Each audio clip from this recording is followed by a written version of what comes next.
Hey guys, it's Will. It's Hong Kong Cinema Appreciation Society. Welcome back to the channel. If you're new to the channel, welcome. Thank you for finding us. Feel like subscribing, thumbs up, and a comment and all that fun stuff. That would be much appreciated. Thank you so much. Let's jump right into this video. I'm going to try to keep this video relatively short. I always have difficulty with that because I talk a lot. What are we here to talk about today? Rebels of the Neon God. So if you follow this channel or you are in my Facebook group or you follow me on Instagram or any of that stuff, you'll know that I absolutely love this movie. This is a Taiwanese film. It's the first thing that's worth pointing out. I know that this is a Hong Kong Cinema channel, but it is a Taiwanese film, and it was written and directed by Tsai Ming-liang, and I'm probably mispronouncing his name, and I apologize for that. And he's a pretty well-known filmmaker. He did Goodbye Dragon Inn, he did Stray Dogs, he did The River.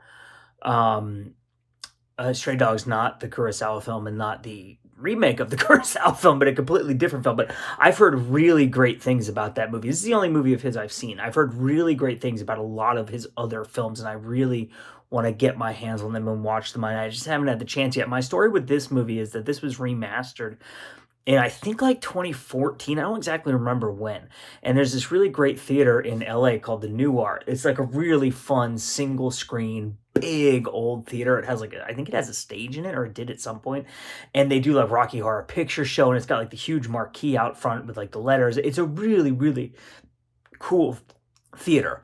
And so I was just kind of looking through. I saw Dragon Inn there, the King Hu movie, and I saw the documentary about Truffaut and Hitchcock there, and I saw White God, and I saw actually one of the dog. That movie's about dogs. I don't know if you've seen that film, but one of like the main dog actor from the movie was there with the trainer, and they showed like how they train dogs for the movie. So they do a lot of really cool events there. So I always look at their calendar, and they had Rebels of the Neon God showing when it was remastered, and I was unfamiliar with the film, but I watched the trailer and I was like, this looks pretty cool, and I actually dragged one of my friends to see it, and we loved it, and we would not stop talking about it. And there's a really catchy theme song in this movie that's really simple.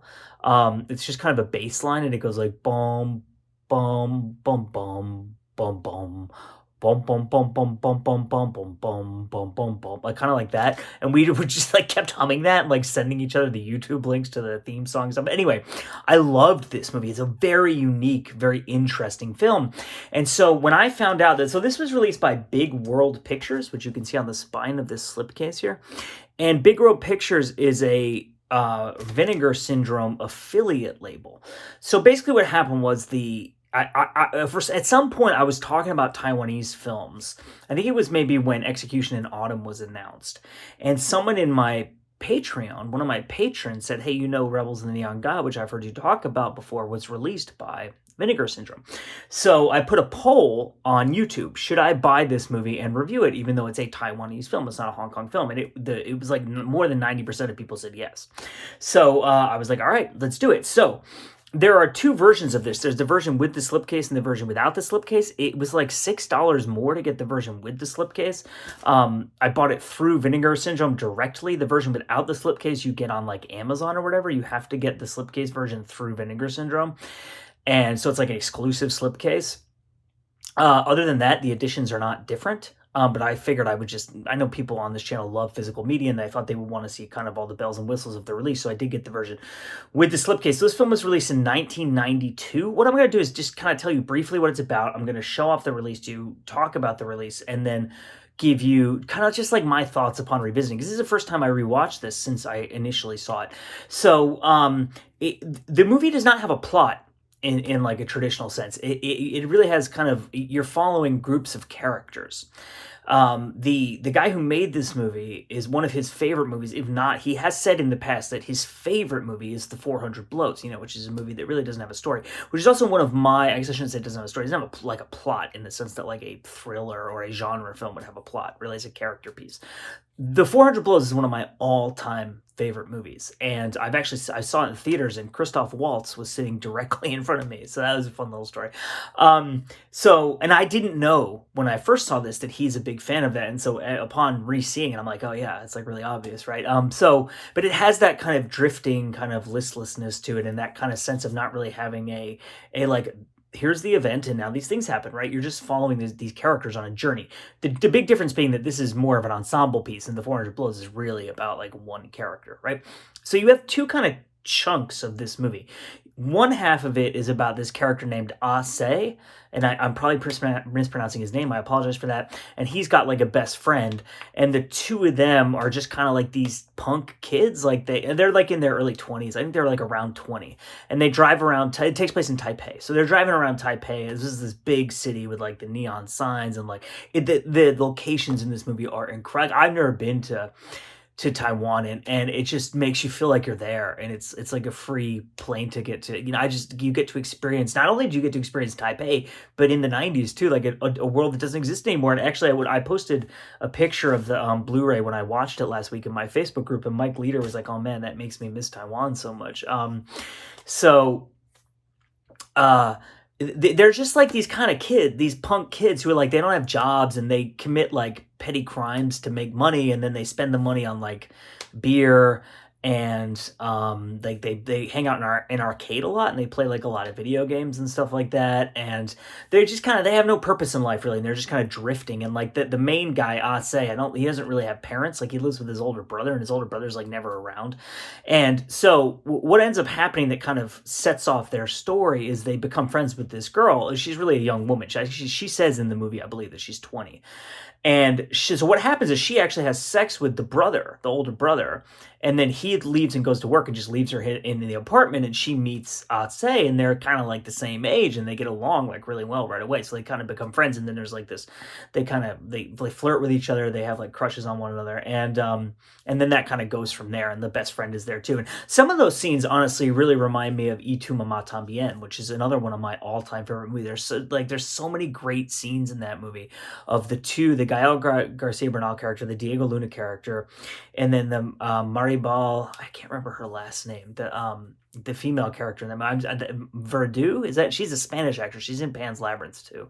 Maribel Verdu, that's something, I can't remember her name off the top of my head, so I apologize for that. But like of just them like, traveling around Mexico, or just like, sitting at restaurants, eating together, talking, and like the camaraderie, the relationships, the friendships, the sexual tension, like all of that stuff. It's just so good. And this movie does it. Like they're riding around in Taipei on their motorcycles, and they're just talking and drinking and going out for dinner. And like she works at a roller skating rink, so her shit is like a little bit more together than theirs. Like they don't even like, they get money by robbing people, like stealing stuff, right? Like she like has a job, and she like, she likes to buy clothes and like things like that, right? I mentioned Y Tu Mamá También. It's worth pointing out that there's been a lot of kind of analysis of homoeroticism in this film, and part of that, from what I understand, again, I'm not familiar with this filmmaker's work, but part of that, from what I understand, is that this filmmaker has a lot of homoeroticism in a lot of his work.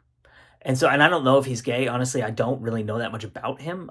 This is the only film of his I've seen, like I said, but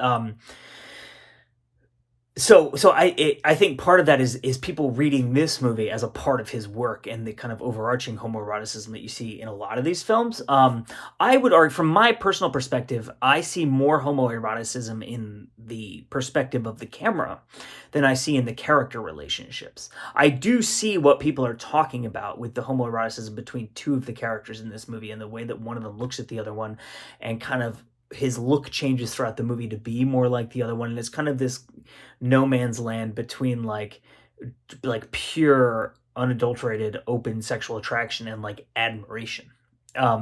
But the camera in this movie is really interesting, because typically in when you see movies directed by men who are predominantly, I would argue that the vast majority of filmmakers are straight men, right? Or men who are attracted to women, even if they're not straight.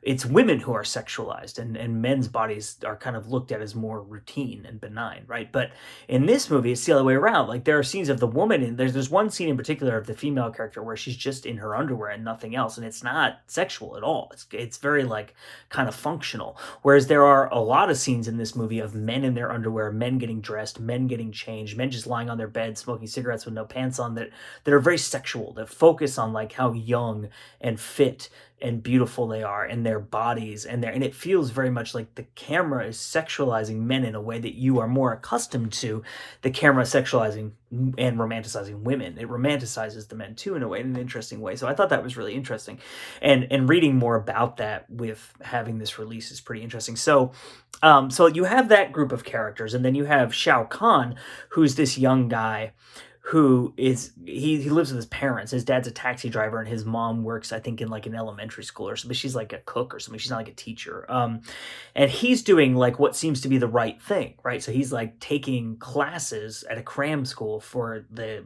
nationwide or whatever examination, so that he can try to get into a college or get a job or whatever, right? And there's a really interesting, and what I think to be a very telling scene in this film, where he walks into the examination room and everyone in there looks exactly the same, but he doesn't look like that. But they all have glasses, and they actually kind of look like Taiwanese versions of me. But they're all wearing like polo shirt, or like nice shirts, and like they have kind of like the same haircut, and they're wearing glasses, and like they're like the upwardly mobile, like aspirationally middle class, upper class people who are like, but they're all this just kind of homogenous group, and he doesn't fit in with them. And this movie is very much about alienation and angst and loneliness and confusion and having no sense of direction as a young person.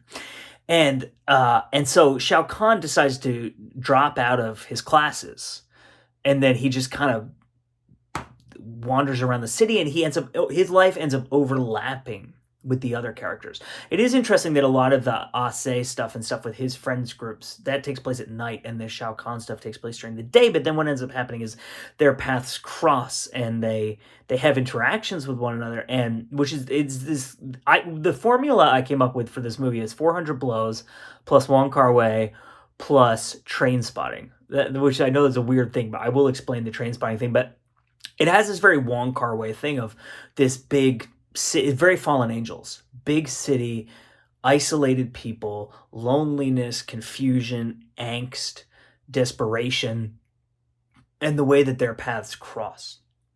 And what you end up seeing in this movie is that while the Shao Kahn character is clearly trying to be, what he thinks he's supposed to be, right? He's not really any different than these kind of punk kids who are going around committing crimes and stuff like that, because you're both feeling the same essential sense of loneliness, isolation. It's like this generational thing. That to me is something that really differentiates this film from the 400 Blows. The 400 Blows is very much a single person character study, whereas this seems to be about a city and a generation of people who are feeling this feeling. And there's actually a poster for Rebel Without a Cause in this film. This is called Rebels of the Neon God, right? So there's a very clear connection there with the title, although I honestly don't know if that's the title in the original language. But and the Neon God, I will say that I am not going to go in depth and analyze the kind of the meaning of, like, there's references to gods and religion and things like that I just don't understand, because I don't know enough about Taiwan and the culture to know. There's an incredible video by East Asian Cinema History, which is one of my favorite channels on YouTube. I will put the link in the description of this video, where he does a 3-minute analysis of this film that is way better than anything I could ever do for you. And if I were to do an analysis of that nature of this film, I would just be repeating what he is saying, because that's where I got my understanding of this. So just go and watch that. You don't need to listen to me do like a deep analysis of like the meaning of the title, the names and stuff, the names of the characters, the names of the gods and stuff like that, because I just don't know. Go watch that video. But I mentioned Train Spotting. So why did I mention Train Spotting? Train Spotting, so I have to say Train Spotting is one of my favorite movies ever, like top 5 probably of all time. I've read the book Train Spotting like 3 or 4 times. I went to Scotland and did a Train Spotting walking tour. Irvine Welsh is one of my favorite all-time writers. And so I'm gonna geek out a little bit about Trainspotting. Trainspotting, the book, you don't see this as much in the movie in terms of them pinpointing years, right?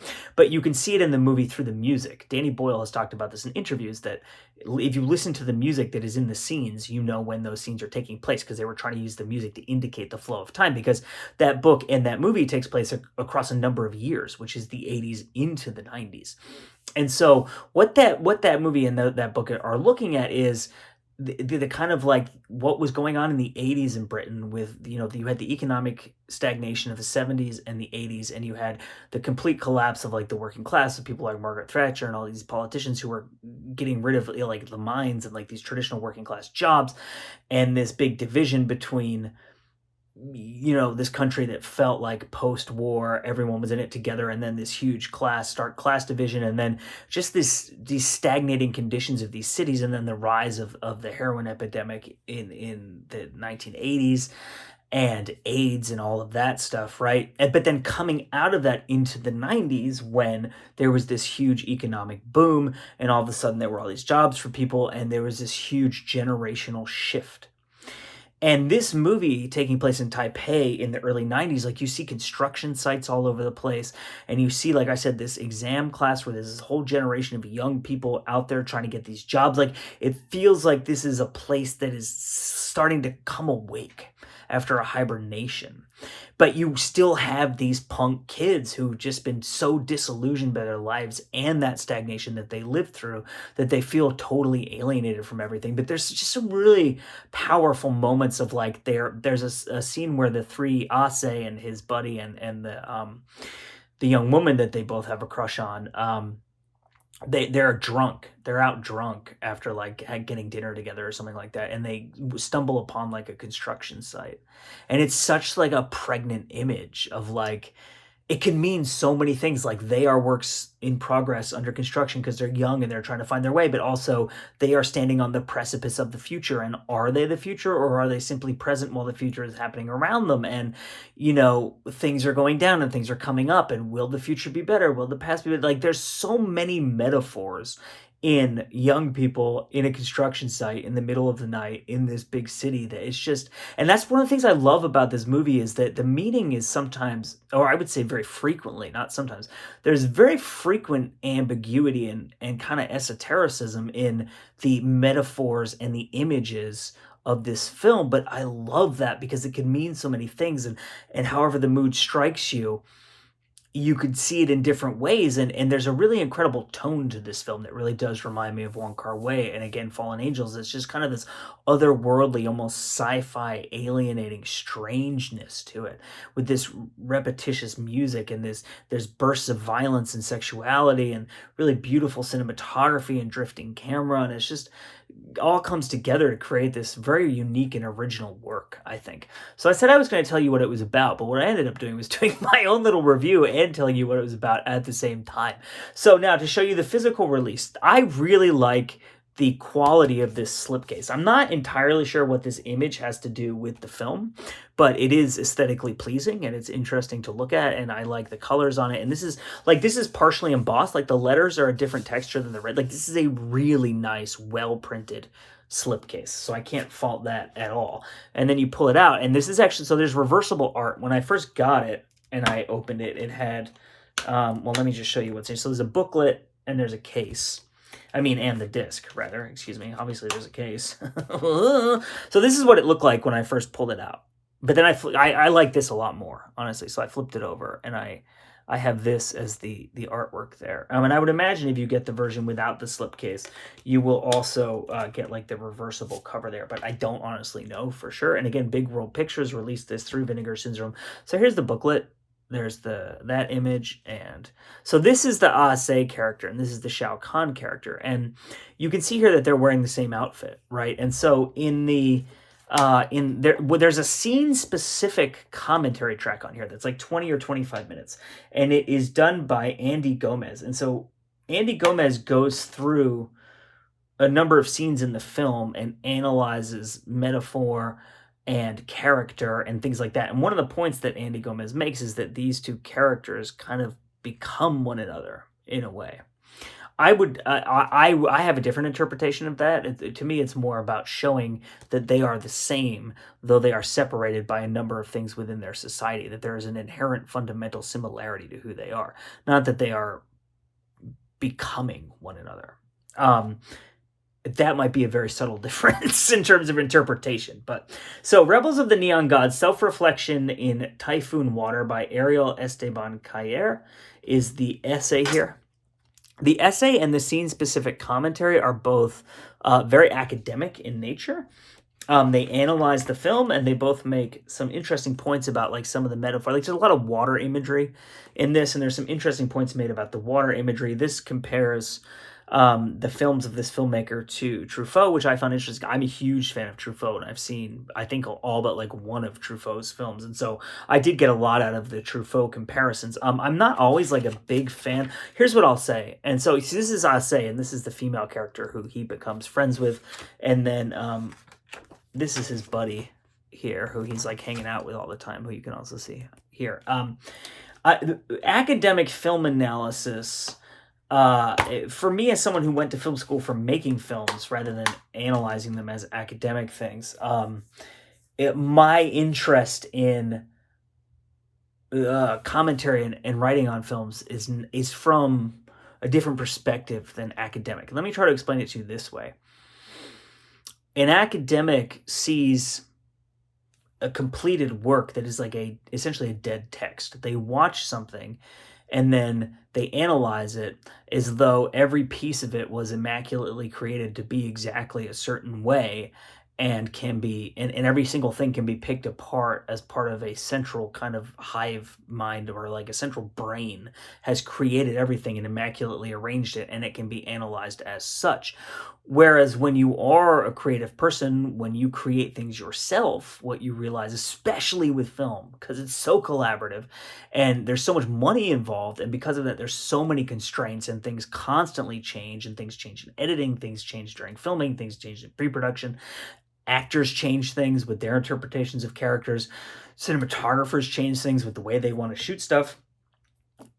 That's not really how film works. And I would argue that's not how, when you write, I'm a writer. Like when you write, writing is a very live process. It's something that's happening as you're making it, right? And there are some writers, like Aaron Sorkin is a good example of a writer who's like a god type of writer, where every single thing is immaculately arranged to be exactly what he needs it to be. But there are a lot of writers who are not like that, and they allow the thing to become what it is as they created it, and they're more kind of hands off with it. And so with the academic way of analyzing things, I do not find particularly useful or beneficial from my perspective as a creative person, as a writer, as someone who has worked in the film industry. I just see it very differently. So I tend not to get a ton of value out of very academic stuff. And this is not to say that it's bad, or that these people know a lot more about this movie than I do, for sure. And so I am not saying that they are wrong. I'm saying, for my personal taste, this is the bonus material on here is just not, I didn't get a ton out of it. Now, I will say the scene-specific commentary, like I said, there are some interesting moments in his analysis of like the water imagery, and the character relationships and stuff like that. And in the essay, like I said, the Truffaut stuff. But by and large, it's not really, like, I would rather hear from someone who is in the film industry, or who works on films, or who is a writer or something like that, who would give more insight into creative process. And people who are creative and who actively create things, it's hard to explain without you having experienced it. And I know this because it's only within the last decade that I have started actually experiencing it. Previous to that, I was much more of this academic mindset, and my way of looking at movies has completely changed in like the 10 years since I started going to film school. And so it's hard to explain it without experiencing it, but it's just a fundamentally different way of looking at and understanding and interpreting and analyzing things. And the academic method is not something I get a lot out of. The other thing is, so here's what I'll say. I'm really happy to have this film on Blu-ray looking really freaking good. There are a couple scenes in this movie that had a ton of visual noise in them. It's really, really brief. It's a couple individual shots. I can't tell if that's film grain because those shots are very low light and they're exterior. And I'm assuming that this is a low budget movie. So they probably didn't put up like big blasting lights and you know what I mean? Like I wouldn't be surprised if it was film grain due to a lack of visual information in those scenes, but it might also be that they tried some kind of digital process to brighten it and it just created noise everywhere. I don't really know. There's one shot in particular where it's really distracting. There's tons of noise, visual noise. But for the most part, this looks really clean and really fantastic. I'm really, really happy to have this movie looking this good. And I do really love the packaging. I love this poster. And again, I don't know what this image has to do with the movie. It doesn't seem to have anything to do with it to me. These are two of the characters in the movie, but beyond that, I don't really get it. But it's visually appealing and it's a really nice slipcase. So I don't really care.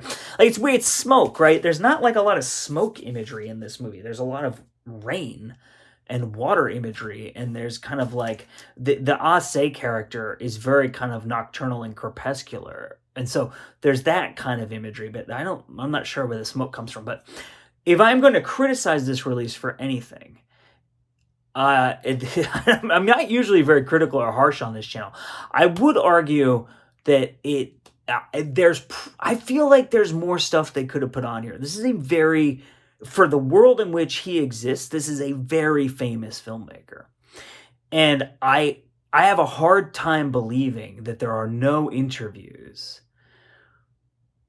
or any other kind of like specials. Even the East Asian cinema history video would have been a killer thing to include on this release.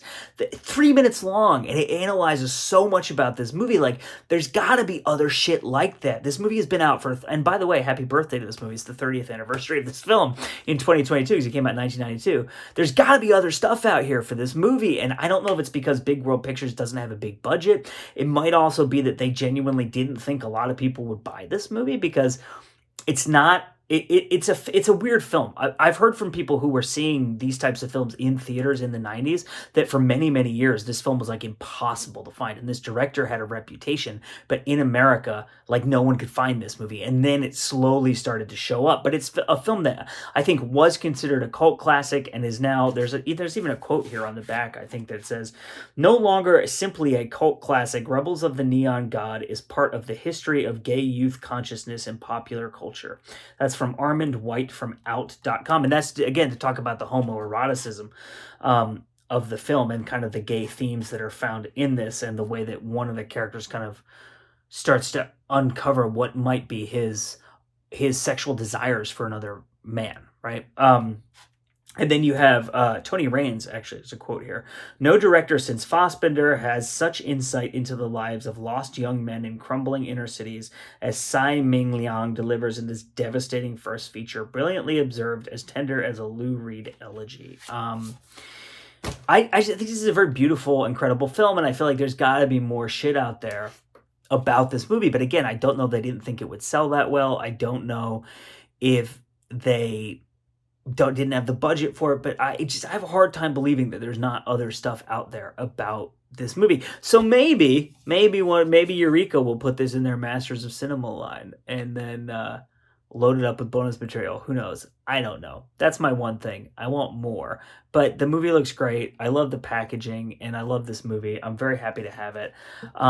Again, it's very much kind of like a drama, art house type of film. It's a very strange movie. It's a very kind of nocturnal, crepuscular, quiet, odd film. So if you're a martial arts fan, John Woo fan, like that kind of shit, you don't like these types of movies, you probably won't dig this movie. So my name is Will.